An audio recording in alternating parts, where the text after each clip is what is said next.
Hello and welcome to another video. My name is Brenda Onyango Kitui. I am a counseling psychologist and a hospitality lecturer.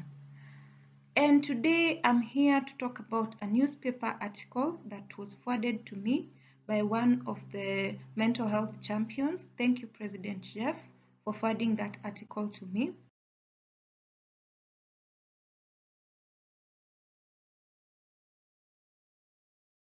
And this story was also featured on Citizen TV. And it is a very concerning article. It is about the high number of suicide cases that have been reported to the police in the last 3 months. And the police said that this is an alarming number. It's the highest they've ever received in such a period of time. And so they are concerned. And now people are asking, why are the suicide rates so high? What's going on? What can we do as a society? What can I do? I'm here to answer those questions.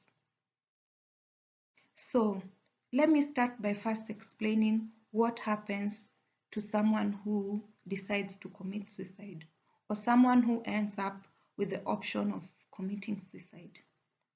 So when someone is going through psychological stress, when they are psychologically overwhelmed, by things happening in their lives, and they feel that this is a losing battle, there's no way out for me, I cannot make it through this, and they feel that they've run out of options, they end up with the option of committing suicide.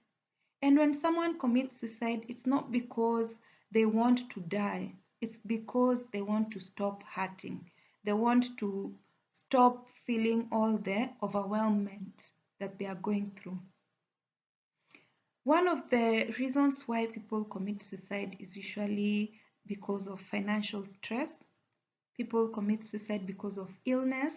People commit suicide because of depression, anxiety, and other mental health issues. So in Kenya, we are going through a lot of financial stress.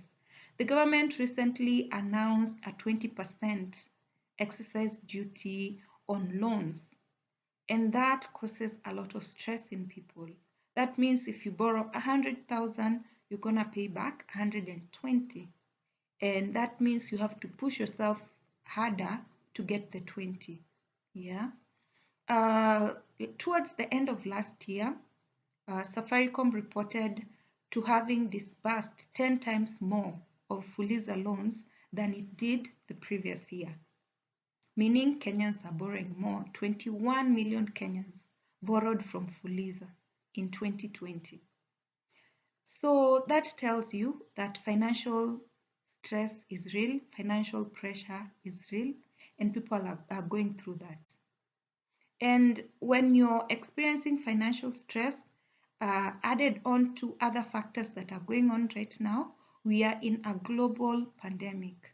So there's a lot of anxiety, there's a lot of uncertainty, there's a lot of hopelessness, and people are feeling like they don't know what the future holds for them.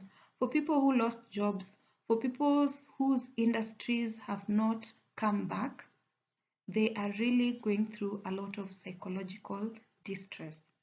And these are some of the things that can push people to commit suicide. Another reason is conflict at home. We've seen on the media, the rates of domestic violence have also gone up. The home is not safe. People are having conflict, people are fighting, people are hurting each other.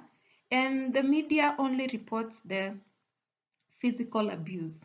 What about the psychological abuse that people are going through? And those are some of the things that can just push somebody to their limit, to a point they feel, no, this is a losing battle. The only option I have is to end my life. So you see, suicide is something that everyone can end up at.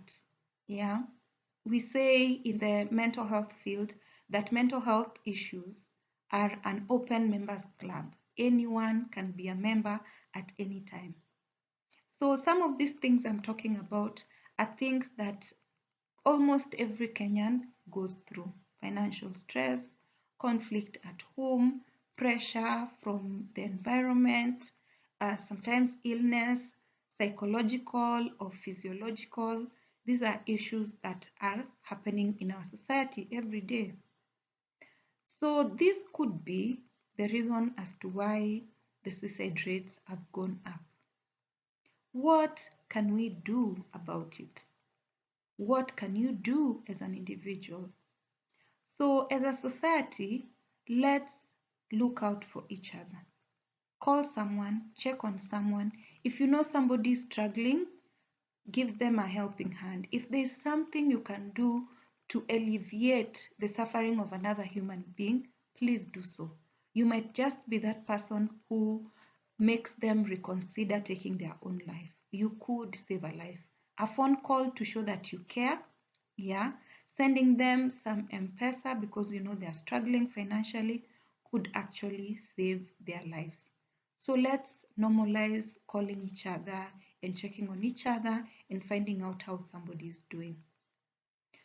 Another thing we can do as a society or as citizens, and this is my Serikali Saidia moment, is for the government to reduce the financial stress or the economic pressure that the common mwananchi is experiencing. Yeah, we have brilliant, smart people in government. They can figure out a way to reduce this economic pressure that we are going through as citizens. Yeah, that will go a long way in helping reduce these numbers of suicide cases. The good thing about suicide is that it's actually preventable. Yeah, there are measures that can be taken to prevent people from getting to that point that they commit suicide, and one of them is being a reduction in the economic pressure that people are going through right now. Okay. Another thing that you can do as an individual is find some coping skills, some self-care routines that will help you manage the level of psychological pressure you're experiencing in your personal life, your level of stress, something that can help you manage your moods. And I have done a video on how to handle a difficult situation or what to do when you're going through a difficult situation. So find that video on this channel and just watch it. I give a list of coping skills that you can use to help you just get through the tough days. Okay? And remember, you're not going through these things alone. When you're struggling to pay your bills, it's not just you. There's another Kenyan who's also going through the same thing. When you're stressed in traffic somewhere on Mombasa Road, remember there's somebody else stressed on traffic on Thika Road. So don't feel alone. We are in this together. You're not the only one who's going through these things. Then another thing you can do is seek help from a professional. You can find counseling, yeah? Find out which facilities are around you that offer counseling. Find out if your insurance covers counseling services, yeah? Seek help from a professional. If you cannot be able to afford counseling, find free counseling, maybe from churches, yeah? I know ICC on Mombasa Road offers free counseling. There's also a group called Befriend Us Kenya on Facebook. They offer free counseling. There is Red Cross who offer free counseling. You just call them on 1199. It's a toll-free number. So find help. Don't try to be a superhero. Some of these things are overwhelming and you cannot go through them alone. Seek help in the right places. So those are some of the things you can do. And let's just keep an eye on each other. Help another human being if you can. It is what we are here for as humanity, to serve the next human being. And that's it for this video. Thank you for watching to the end. Please share. It could be the video that saves a life. It could be the video that reduces the number of suicide cases that have been reported. Yeah. So please share the video widely. And thank you once again for watching. I'll see you in the next video. Goodbye.